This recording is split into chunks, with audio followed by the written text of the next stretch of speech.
Esto, en relación a los efectos del cortisol, aumenta lo que son las enzimas que convierten los aminoácidos en glucosa dentro de los hepatocitos. Recuerden que el cortisol participa en la gluconeogenia, activa lo que sería la gluconeogenia, o sea, la obtención de glucosa de otras fuentes, ¿no? Diferentes a los carbohidratos, que sería en este caso las proteínas. ¿Cómo lo logra? A nivel del hepatocito activa lo que es la transcripción del ADN, ¿no es cierto? En las moléculas, justamente en el núcleo de la célula. Entonces incrementa lo que son la transcripción de ADN para obtener lo que es el ARN mensajero. Recuerden que la producción de este ARN mensajero, cuando salía de la membrana del núcleo hacia el citoplasma, se convertía en lo que era ribosomas, y participaban estos junto con el retículo endoplasmático. Cuando se unían ambos formaban el retículo endoplasmático rugoso y participaban en la síntesis de proteínas.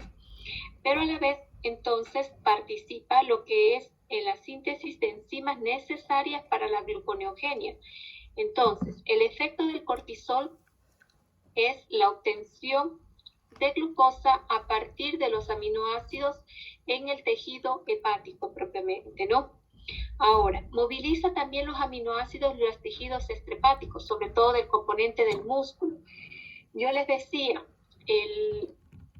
una hormona que se relaciona justamente con esta movilización de los aminoácidos o de las proteínas a partir de tejidos extrahepáticos es las hormonas tiroides. Recuerden que las hormonas tiroides también utilizan a las proteínas como fuente de energía. Es así que también el cortisol utilizará los aminoácidos que se encuentran en los tejidos extrahepáticos, sobre todo del componente muscular, para que a partir de estos aminoácidos se obtenga lo que sería glucosa, ¿sí? Estos aminoácidos llegan al plasma sanguíneo, salen de los componentes musculares y luego pasan a lo que sería hacia la parte hepática para la formación de glucosa. ¿Entendido? Incremento de la glucosa y la diabetes suprarrenal.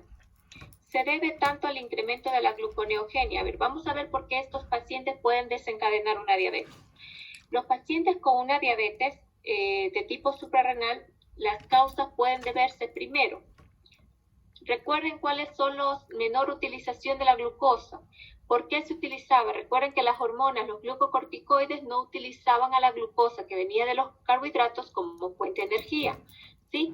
Pero sin embargo utilizaban lo que sería en este caso la glucosa como fuente de energía. A partir de los carbohidratos no la utilizaban. Por lo tanto, vamos a ver un incremento de las concentraciones de glucosa a nivel del plasma sanguíneo. Sin embargo, también recuerden que los glucocorticoides estimulan a la gluconeogenia. Por ello van a incrementar también los niveles de glucosa en el plasma sanguíneo.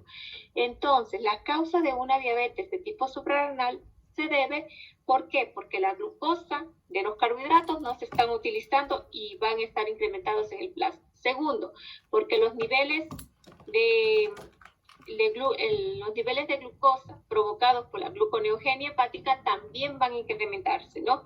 Entonces, por eso vamos a tener en estos pacientes una diabetes de tipo suprarrenal. Recuerden que el factor para que se segregue lo que sería insulina es el incremento de glucosa a nivel del plasma sanguíneo.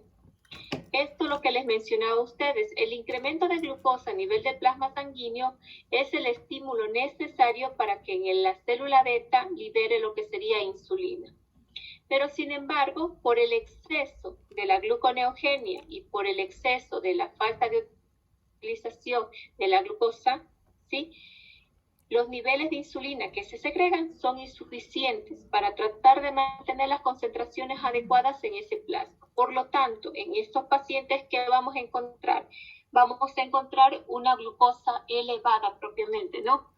Vamos a encontrar una diabetes de tipo suprarrenal. El incremento de la glucosa y la diabetes suprarrenal muchas veces son por razones mal conocidas, pero los valores justamente de estos pacientes, ¿cómo vamos a encontrar en relación de la glucosa? Elevados, ¿sí? Elevados.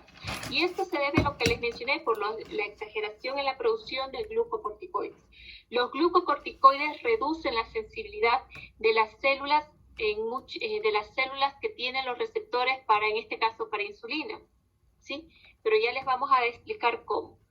Recuerden que los glucocorticoides también utilizaban a las grasas como fuente de energía. Por lo tanto, vamos a ver un incremento de ácidos grasos en el plasma sanguíneo. Y el incremento de ácidos grasos van a competir, en este caso, con los receptores de insulina. Con lo cual, vamos a tener dos condiciones en este paciente: incremento de las concentraciones de glucosa e incremento de las concentraciones de insulina, ¿ya? Por ello que vamos a tener una resistencia a la insulina, y eso se explica que por qué estos pacientes no utilizan a la glucosa que viene de los carbohidratos como fuente de energía, ¿ya? ¿Qué otra hormona se relacionaba con la producción de diabetes en este tipo de condiciones? ¿Qué otra hormona tenía estas características?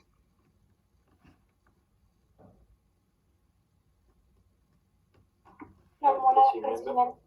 La hormona de crecimiento, que era diabetógena también. Sí, la hormona de crecimiento justamente, que es diabetógena. Esta es la característica de lo que pueden provocar, ¿no?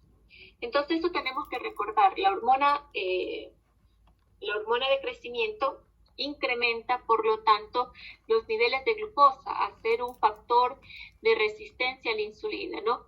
¿Por qué? Porque los ácidos grasos compiten con los receptores justamente de la insulina, lo que hace que incremente los niveles de insulina también en el plasma, ¿ya?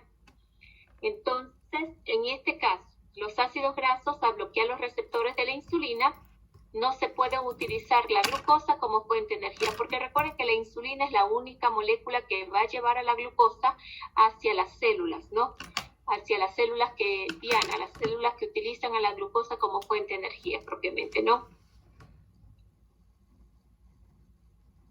Incremento de la glucosa y la diabetes suprarrenal. Entonces, el exceso de producción de glucocorticoides provoca anomalías en el metabolismo de los hidratos de carbono. ¿En qué sentido? Recuerden que no utiliza la glucosa que viene de los carbohidratos como fuente de energía. ¿Y cómo lo logra? Provocando lo que es una resistencia a la insulina, ¿no? De lo que hemos estado hablando. Por lo tanto, puede hacer que el 50% de la glucosa aumente en el organismo, en el plasma sanguíneo, cuando no se utiliza a la glucosa que viene de los carbohidratos. Entonces, en este caso, el paciente, ¿cómo le vamos a encontrar? Con niveles elevados de glucosa, ¿ya? Si nosotros le damos tratamiento a estos pacientes, por ejemplo, con insulina, le administramos con insulina, la administración de insulina puede reducir la glucemia solo de manera moderada, pero realmente no en su totalidad. Significa que el paciente va a continuar con los niveles de glucosa elevados, ¿ya? ¿Por qué cree? Entonces, ¿qué debo tratar en estos pacientes para disminuir los niveles de glucosa en sangre?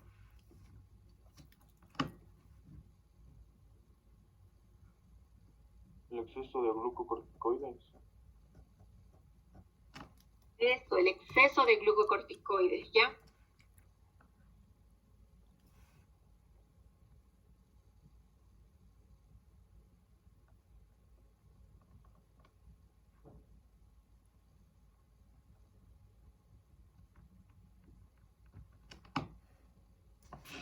Ya, vamos a verles en este caso.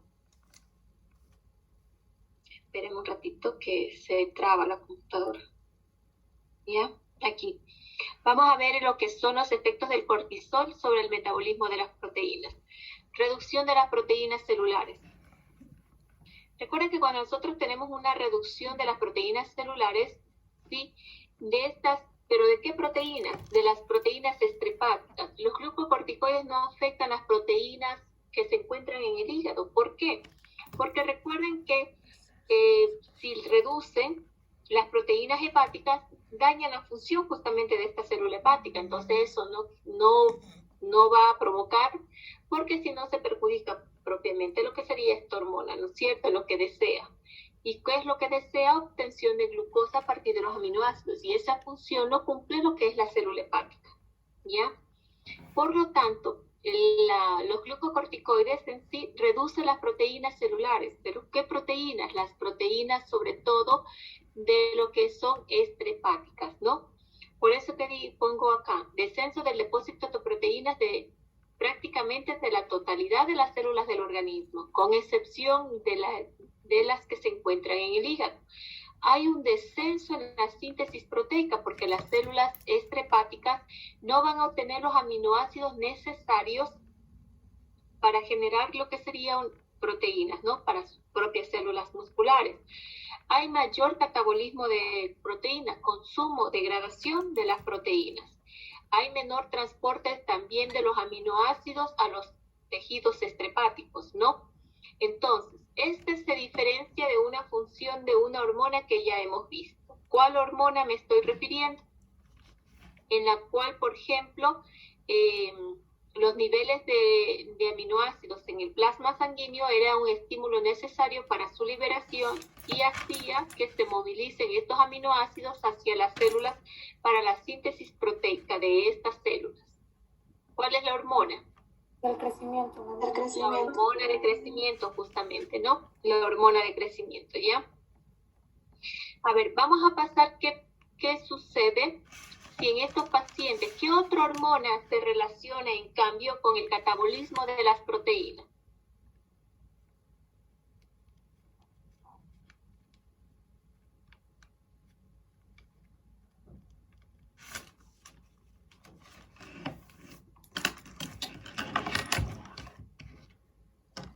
¿Qué otra hormona se relaciona con el catabolismo de las proteínas? No te escuché, dime por favor.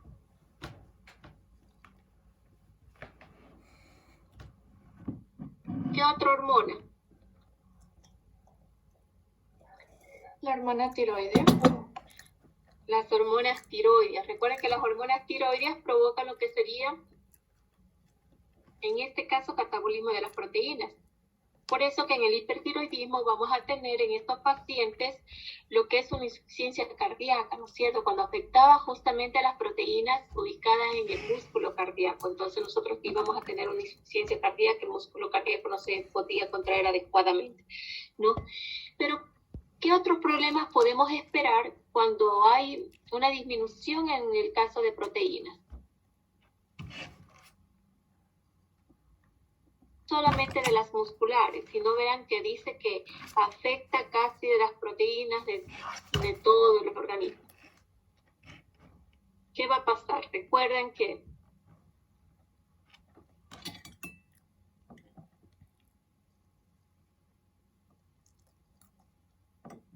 recuerden las funciones de las proteínas.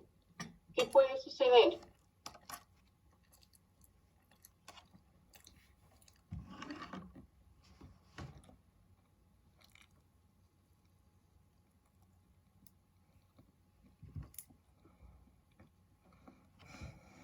Va a haber un daño en lo que es las estructuras de la célula. Sí, pero ¿qué más? Recuerden que otras funciones cumplían las que son las proteínas. Recuerden que le estoy preguntando biología aquí.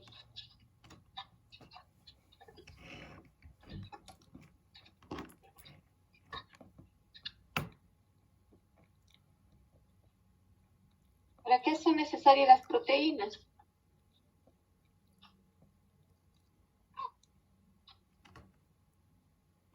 Recuerden que las proteínas, ustedes biología creo que ya pasaron, ¿no es cierto? Yo. Ya, pero parece como han de haber pasado. A ver, vamos a ver. Por eso les pido que recuerden cuáles son las funciones en biología. ¿Ven esto? Doc, tal vez puede ser que el músculo llega a debilitarse, que tal vez la persona, no puede pararse cuando está en cuclillas. No sé si sabes. Bueno, el hecho es que más que todo, bueno, en relación quería que enfoquen fuera de lo que sería la parte muscular, ¿sí? Las funciones de las proteínas son el transporte de hormonas, transporte de fármacos, de otras sustancias, ¿entendido? Eso es las funciones de las proteínas. Ayudan el transporte de sustancias, diferentes hormonas, como hemos hablado. También mantiene lo que son la presión oncótica, ¿entendido? Si no recuerdan la presión oncótica, repasen de nuevo porque van a volver a ver esto, ¿sí? El hecho que estos temas quizás no les pareció interesantes, pero se aplica en lo que es la parte fisiológica para explicar un edema, ¿ya? Entonces ustedes tienen que volver a repasar esta parte y ver las funciones propiamente de las proteínas, ¿ya? Entonces pueden verse afectadas las funciones en relación a las proteínas y por eso podemos tener un paciente con síndrome de Cushing, un paciente con síndrome de Cushing con un exceso de producción de glucocorticoides, ¿ya?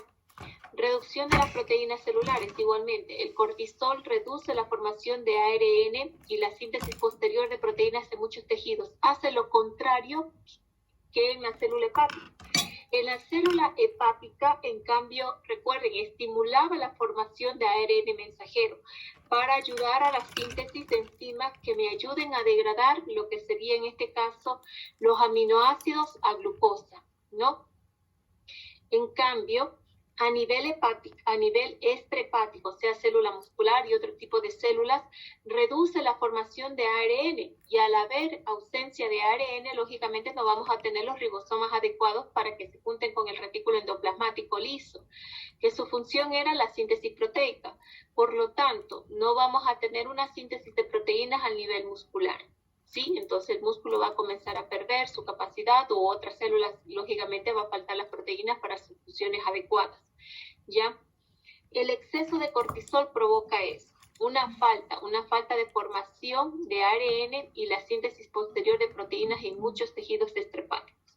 El ejemplo es de lo que en un paciente que nosotros tengamos una complicación de glucocorticoides y le pedimos que se ponga en cuclillas y luego que se levante, va a tener dificultad para hacerlo. Las funciones linfáticas del tejido linfático también caen hasta pequeña fracción de la normalidad. ¿Cuáles eran las complicaciones en relación a la respuesta inmunológica por los glucocorticoides? Que reducían la sensibilidad de las células receptoras del cerebro. ¿Qué más? ¿Qué otras funciones cumplen? Era la atrofia del tejido linfoide. Atrofia del tejido linfoide, muy bien. Estabilización de las membranas celulares, estabilización de los lisosomas, membranas lisosomales. ¿Entendido? Entonces, eso es lo que ustedes tienen que recordar en la función en relación a esto. El cortisol también aumenta las proteínas en el hígado y en el plasma. ¿Por qué? Porque recuerden que, en cambio, a nivel hepático, como va a necesitar una función adecuada de las células hepáticas, por lo tanto, no va a utilizar a estas proteínas hepáticas. Por ello, estimula la producción de proteínas en el hígado. Las proteínas del plasma también aumentan. ¿Por qué? Porque incrementa la síntesis de proteínas a nivel hepático. Y luego estas enzimas van a salir lo que sería al plasma, ¿no? Entonces vamos a tener un incremento de proteínas en el plasma sanguíneo. Pero estas no se van a ir a los componentes musculares, sino que va a utilizarlas como fuente de energía. ¿Sí? Entonces la hormona, los glucocorticoides hacen esto. Similar función hace ¿qué hormona?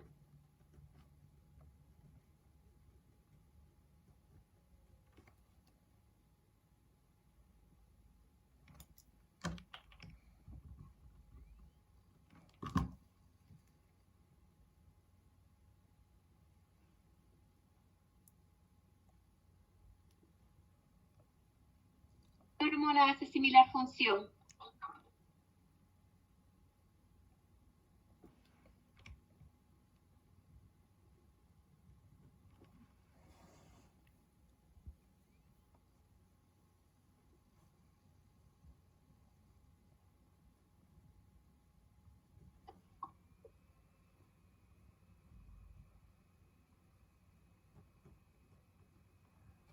Pamela Quesada. La hormona de crecimiento. La hormona de crecimiento no utiliza las proteínas como fuente de energía. La hormona de crecimiento más bien se eleva ante la presencia de aminoácidos en el plasma sanguíneo y hace que se introduzcan en la célula. ¿Entendido? No hace esa función. ¿Hormona tiroidea?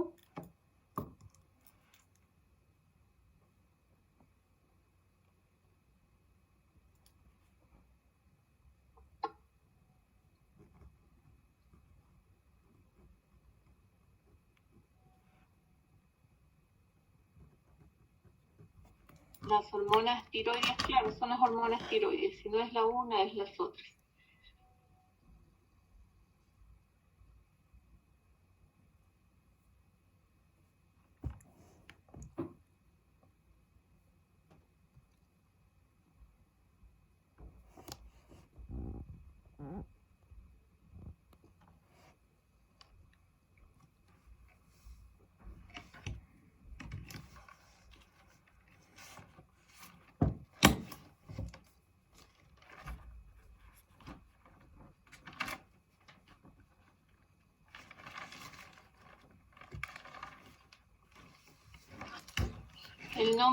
¿Cómo es el nombre de la compañera que le pregunté? Pamela Quesada. ¿Perdón? Pamela Quesada. Ya. Espérate, que creo que no es.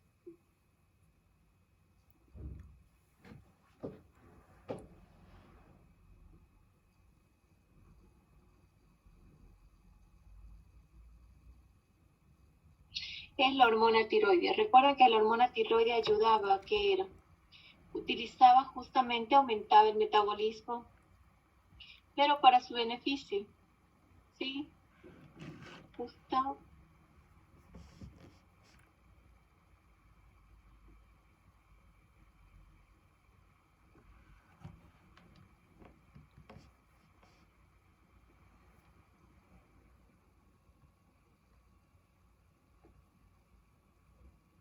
Ahora, hay enfermedades en las cuales pueden alterar lo que son la función, ¿sí? Como les mencionaba, en este caso, estas enfermedades como el síndrome de Cushing, como el síndrome de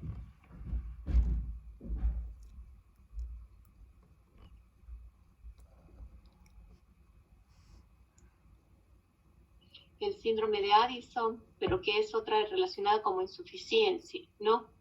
Entonces vamos a ver que el cortisol aumenta las proteínas justamente en el plasma, pero las utiliza luego como fuente de energía, no les hace movilizar hacia otras estructuras. Se cree que un posible efecto del cortisol es incrementar el transporte de los aminoácidos hacia los hepatocitos y estimula la síntesis hepática, ¿sí?, necesaria para la síntesis de proteínas, que luego va a ser utilizadas como fuente de energía. ¿Ya? El aumento de los aminoácidos sanguíneos, la disminución del transporte de los aminoácidos a las células extrahepáticas y la estimulación del transporte a los hepatocitos. Recuerden que nosotros tenemos, si incrementamos los niveles de aminoácidos en el plasma, ¿por qué? Porque los sacan de las células extrahepáticas, recuerden. Evita que los aminoácidos vayan también a las células extrahepáticas. ¿Para qué? Para llevarles a lo que sería la célula hepática para el metabolismo de la gluconeogenia, ¿no? Para la obtención de glucosa a partir de la gluconeogenia. El cortisol reduce el transporte de aminoácidos a las células musculares y quizás a otras células extrahepáticas. Por lo tanto, hace lo contrario en relación a la hormona de crecimiento. Recuerden que la hormona de crecimiento está los aminoácidos que se encontraban en el plasma sanguíneo los movilizaba hacia las células musculares y hacia otro tipo de células para que sean utilizadas en la síntesis proteica. Por ello que disminuye la concentración intracelular, por lo tanto la síntesis de proteínas. Al disminuir la movilización de los aminoácidos hacia las células musculares van a tener una disminución en la concentración de proteínas, ¿sí? El cortisol moviliza los aminoácidos extrahepáticos y a través de este mecanismo agota los depósitos tisulares, saca por lo tanto las proteínas de los componentes musculares para ser utilizados como fuente de energía, similar función que hace las hormonas tiroides, ¿sí? Por eso con un paciente con hipertiroidismo vamos a tener esa complicación. El incremento plasmático de los aminoácidos y el mayor transporte de los mismos hacia los hepatocitos por el cortisol explicaría el mayor uso de los aminoácidos por el hígado y por los siguientes efectos. ¿En qué sentido? Vamos a ver. Como les he dado el resumen, ¿qué hace el incremento de la concentración plasmática de los aminoácidos? Hace que esto se movilice hacia la célula hepática. En la célula hepática va a haber un incremento de la tasa de desaminación de los aminoácidos en el hígado. 2. Va a haber un aumento de la síntesis hepática de proteínas, por lo tanto va a incrementar las proteínas a nivel del plasma. ¿Sí? Hay un aumento de la formación hepática de proteínas plasmáticas, incrementa las proteínas plasmáticas, ¿no? Y por lo tanto, luego utiliza también los aminoácidos, en este caso, aumento de la conversión de los aminoácidos en glucosa, es decir, incrementa la gluconeogenia. Los glucocorticoides, por lo tanto, utilizan lo que sería a las proteínas como fuente de energía. Evitan su movilización, evitan la movilización de los aminoácidos o las proteínas hacia las células extrahepáticas. Utiliza las proteínas musculares como fuente de energía y de otras células también. Entonces el músculo no va a contraerse adecuadamente, va a tener una disfunción, ¿sí?, del componente muscular, va a haber pérdida de la masa muscular, como dijo en alguna vez el otro compañero del otro grupo. Sí, estas son las características de estos pacientes que tienen un exceso en las hormonas tiroides, en las hormonas glucocorticoides, pero los pacientes con hormonas tiroides incrementadas también van a verse estas características. Ahora, estos pacientes que pierden también proteínas van a ver otra complicación que luego les vamos a mencionar, ya como el síndrome de Cushing, sí, que luego vamos a hablar. En relación al metabolismo de las grasas, recuerden que las hormonas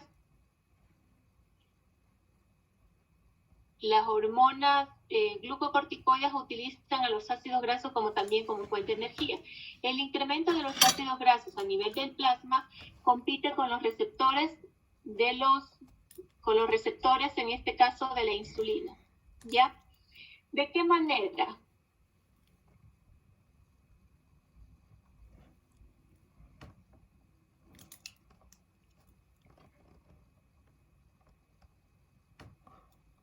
¿Se acuerdan otras hormonas o las hormonas que se relacionaban también con la utilización de los ácidos grasos como fuente de energía? ¿Qué hormonas eran?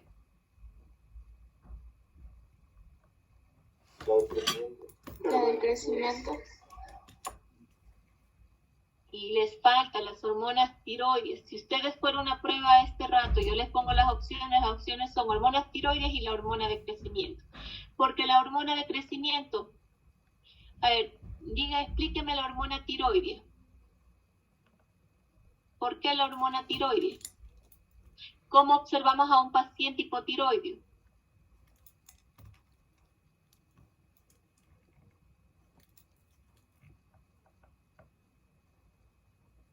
Le vamos a encontrar como que obeso, ya que este no utiliza los ácidos grasos como fuente de energía. ¿Ah? Disminuye la lipólisis, no hay utilización de las grasas, ¿entendido? Por eso estos pacientes son obesos, ¿ya?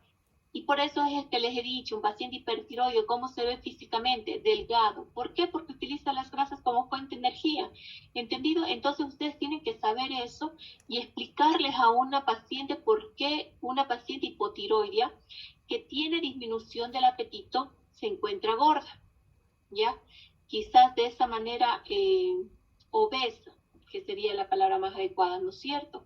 Porque ella les va a preguntar a ustedes, doctora, si a mí, y yo les digo con las palabras que la paciente me dice, doctora, yo me veo gorda, yo estoy gorda, así les dicen, no les dice, doctora, yo soy obesa, sino que las pacientes cogen y les mencionan directamente, estoy gorda, doctora, y realmente no sé por qué estoy gorda, si de verdad no tengo ni hambre. Entonces ustedes cogen y luego con las otras características que les diga van a hacer lo que son hormonas y van a detectar que tiene una alteración, ¿no es cierto?, de las hormonas. Puede ser hipotiroidea y por ello que es que esta paciente que tiene hiporexia tiene una obesidad, ¿entendido? Entonces eso tiene que recordar ustedes, explicarle a una paciente hipotiroidea por qué motivo de su obesidad y tienen que aprenderse la fisiología de ello. Porque estaría muy mal que ustedes le digan, no señora, usted realmente está obesa, ¿sí? Es por lo que come, pero la paciente le vuelve a decir, pero doctor, no como, pero por algo está obesa. Ahí estarían mal ustedes porque no le están dando una respuesta adecuada a la paciente, ¿sí? ¿Entendido? Entonces ustedes le van a explicar a esa paciente hipotiroide por qué está obesa. Tienen que explicarle por qué ella tiene un menor consumo en relación a los lípidos, ¿no? No tiene una destrucción de las grasas, ¿sí? Para ser utilizadas como fuente de energía durante los periodos de ayuno, ¿ya? Ahora, metabolismo de las grasas, movilización de los ácidos grasos. El cortisol aumenta las concentraciones de ácidos grasos en el plasma, ¿sí? Entonces significa que me saca, ¿de dónde me saca entonces estos ácidos grasos?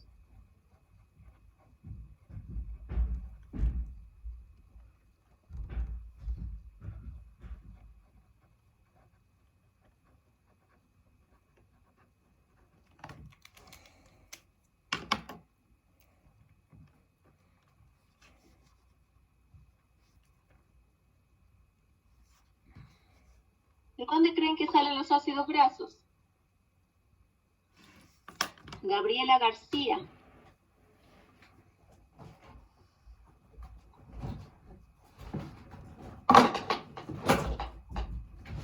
Doctora, puede ser de las células hepáticas extrahepáticas. Del tejido adiposo, Doc. Eso es lo más lógico del tejido adiposo, de las células adiposas, y eso hemos hablado tantísimas veces con ustedes, de dónde van a obtener la grasa, de las células adiposas.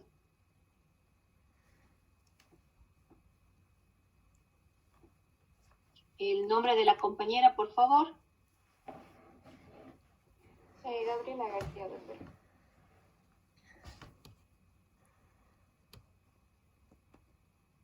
Y es algo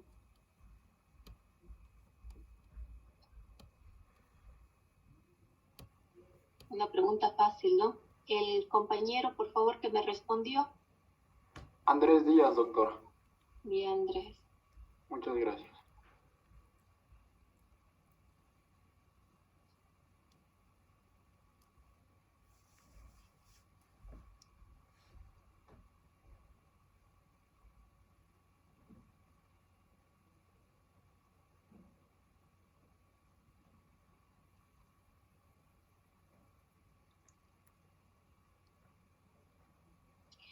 Joseph Sayay. Sayay Joseph. Sí, doctora. Ya. ¿Cómo está conformado los triglicéridos?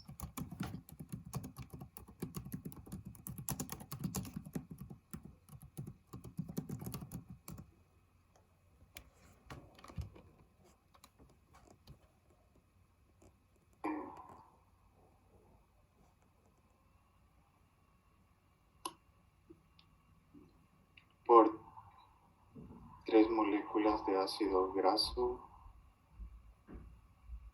y una de glicerol.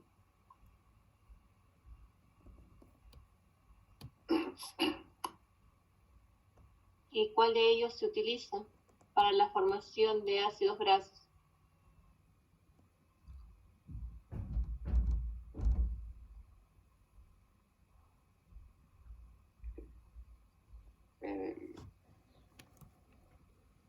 La glicerina.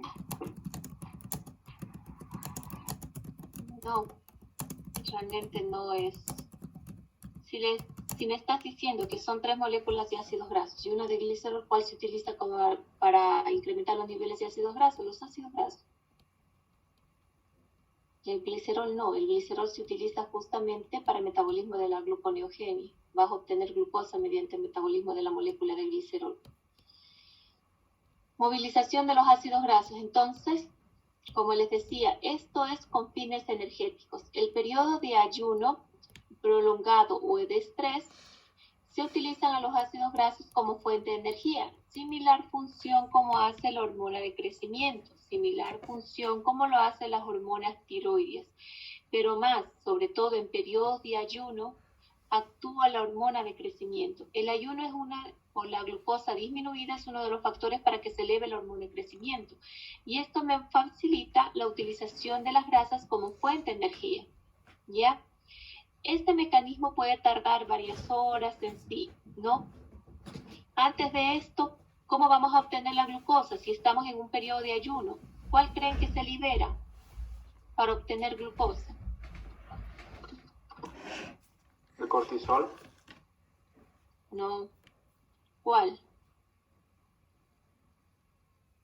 Acuérdense las clases de fisiología.